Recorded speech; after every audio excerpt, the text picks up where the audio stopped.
me up inside like the 4th of July. Whenever you're around, I always seem to smile. And people ask me how, well, you're the reason why I'm dancing in the mirror.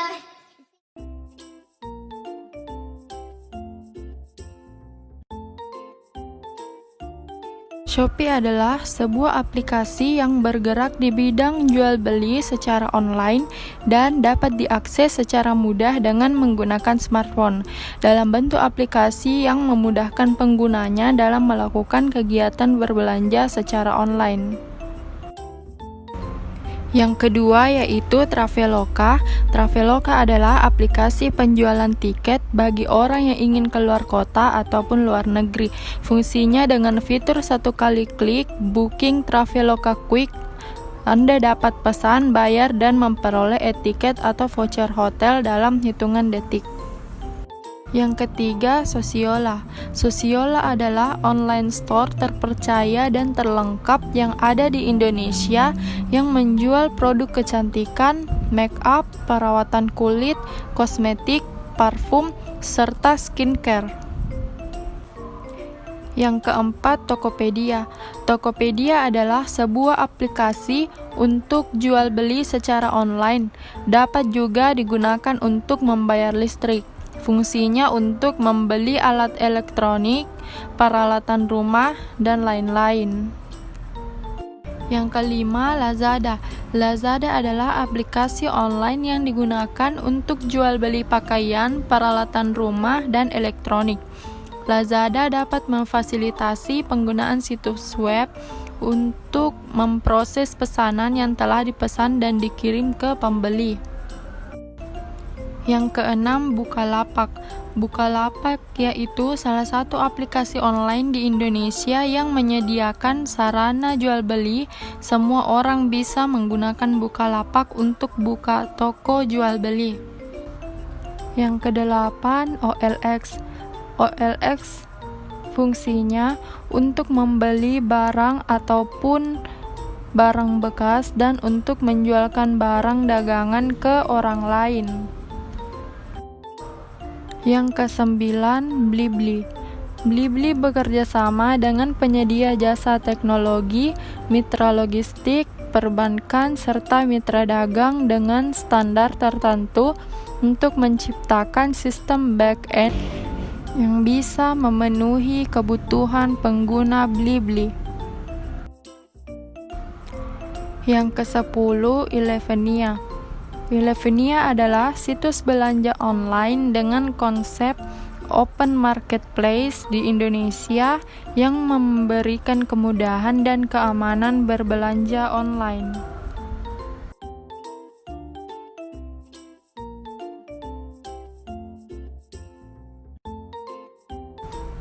Fotoblog adalah sebuah blog dengan konten isinya cenderung ke foto. Biasanya blog jenis ini sangat sedikit postingan berbentuk teks dan lebih ke gambar dan keterangan gambarnya. Orang-orang yang suka blog ini umumnya mereka yang gemar fotografi atau orang bekerja di dunia fotografi. Yang kedua, blog untuk komunitas. Blog yang isinya menyangkut komunitas seperti komunitas pecinta burung, komunitas blogger, komunitas penulis, dan lain sebagainya.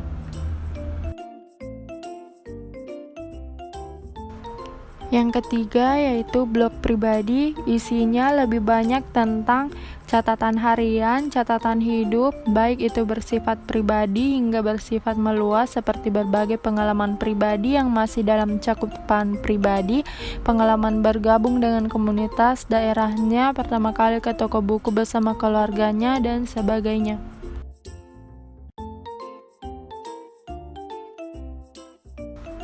Yang keempat, blog food. Mayoritas blog menggunakan gambar yang diambil oleh penulis sendiri dan beberapa di antaranya berfokus pada fotografi makanan. Ada berbagai jenis blogging makanan yang dipost di sini. Yang Yang kelima yaitu fashion blogger. Fashion blogger adalah seorang blogger yang tema blognya terfokus hanya tentang fashion. Fungsinya untuk memperkenalkan, berkreasi, dan membagikan kepada orang banyak tentang fashion diri sendiri.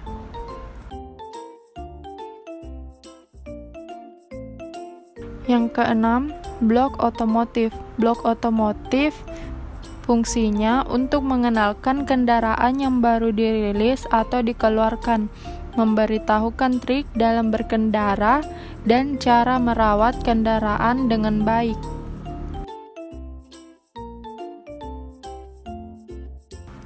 Yang ketujuh, blog kesehatan.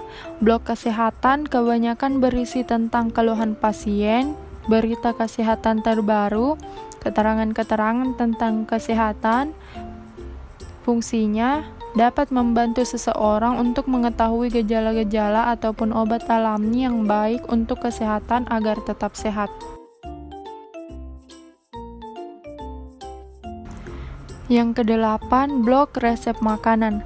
Blog ini dapat memberitahukan segala ilmu dalam pembuatan makanan yang diinginkan ibu rumah tangga sesuai dengan apa bahan yang tersedia. Mereka hanya perlu mengetik bahan yang tersedia, maka resep telah ada di blog ini.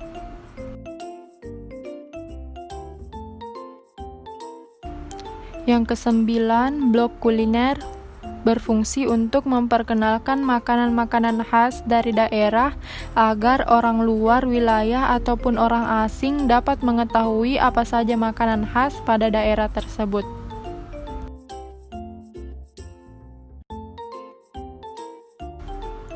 Yang ke-10 yaitu blog pendidikan. Blog pendidikan sebagai media pembelajaran dan media bakat dan minat dan sebagai sarana konstitusi.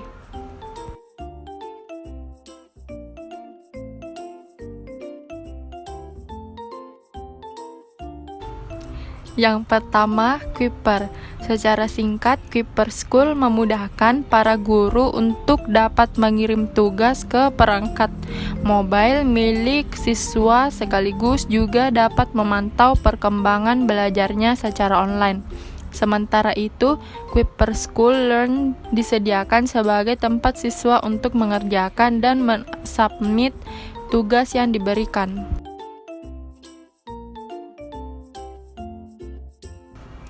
Yang kedua, Brainly.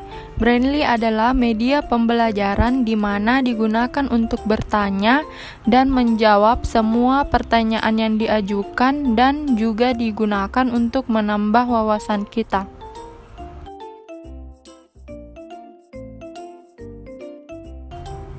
Yang ketiga, Wikipedia.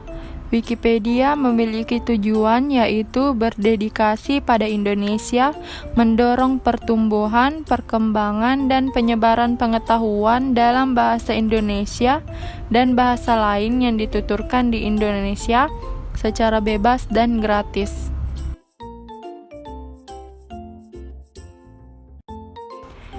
Yang keempat, Zenius. Zenius sebagai akses pengajaran untuk siswa-siswi dari tingkat SD hingga SMA dalam format video berbahasa Indonesia yang disajikan secara online melalui website zenius.net yang diakses melalui multimedia platform, personal komputer, laptop, tablet, ataupun smartphone.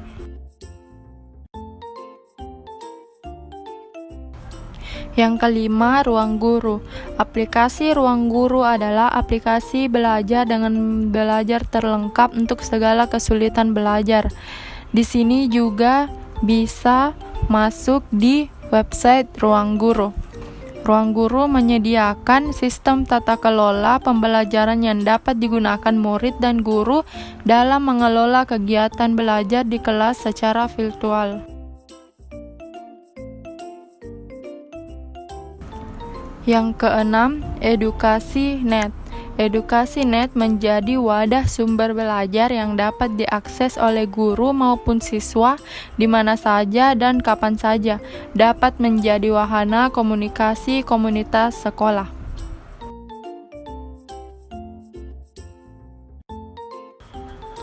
Yang ketujuh, Pintarnesia.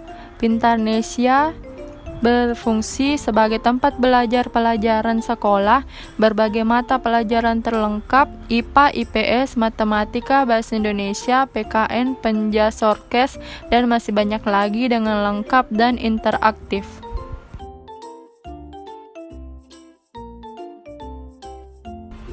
Yang kedelapan, Udemy. Udemy berfungsi sebagai tempat kursus online.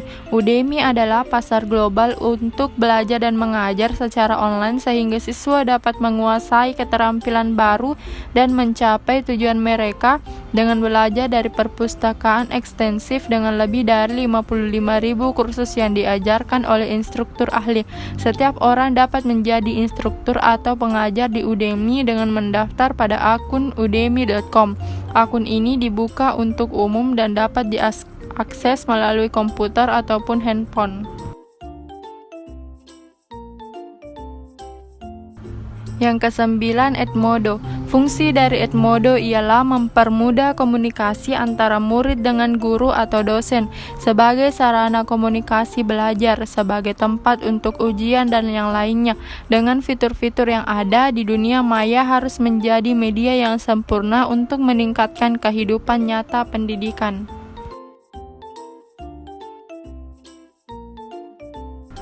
Yang ke-10, kelas pintar.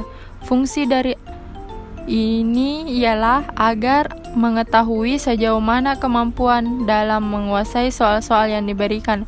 Soal ini merupakan soal-soal yang sudah dikumpulkan dan akurat dari tahun ke tahun sebelumnya, agar lebih memahami jenis-jenis soal dan cara menjawabnya.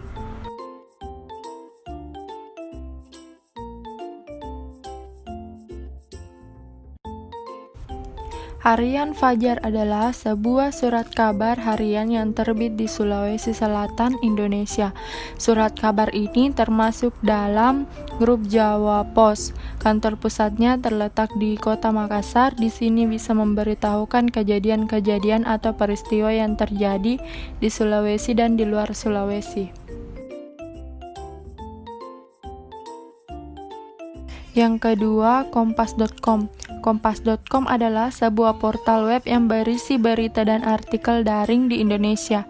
Berbeda dari situs-situs berita berbahasa Indonesia lainnya, Kompas.com hanya mempunyai edisi daring dan mengantungkan pendapatan dari bidang iklan. Meskipun begitu, Kompas.com merupakan hal terdepan dalam hal berita baru.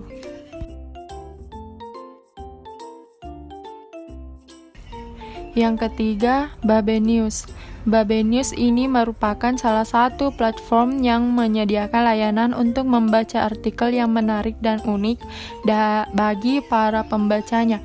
Fungsi utama dari platform ini menyediakan berita artikel yang menarik untuk masyarakat Indonesia. Yang keempat, Media Indonesia. Media Indonesia adalah sebuah surat kabar harian yang terbit di Jakarta. Tergantung ke dalam media group, sejumlah kalangan menganggap Media Indonesia sebagai surat kabar umum terbesar ketiga di Indonesia. Media Indonesia membawahi stasiun televisi Metro TV pada tahun 2000 sampai saat ini.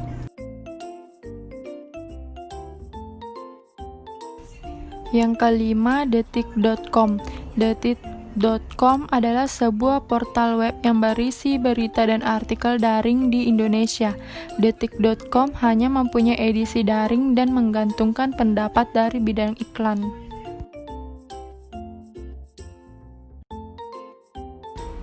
Yang keenam, Okezone.com. Merupakan portal online berita dan hiburan yang berfokus pada pembaca Indonesia ataupun luar negeri.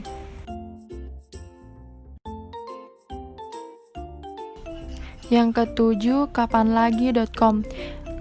Berfungsi sebagai situs media online yang menyajikan informasi berupa konten-konten berita seputar dunia entertainment, baik itu di tanah air ataupun di luar negeri.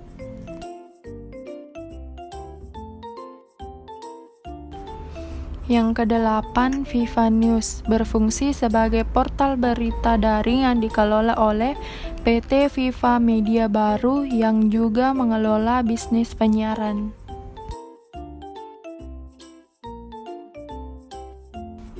Yang kesembilan, liputan6.com berfungsi menyajikan topik menarik mulai dari bisnis, politik, kuliner, ataupun berita menarik lainnya.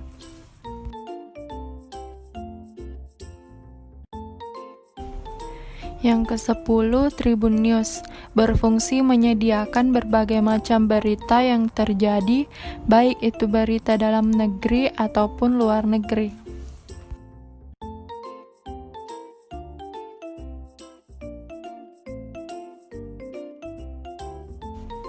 Yang pertama, Hijabers Community merupakan wadah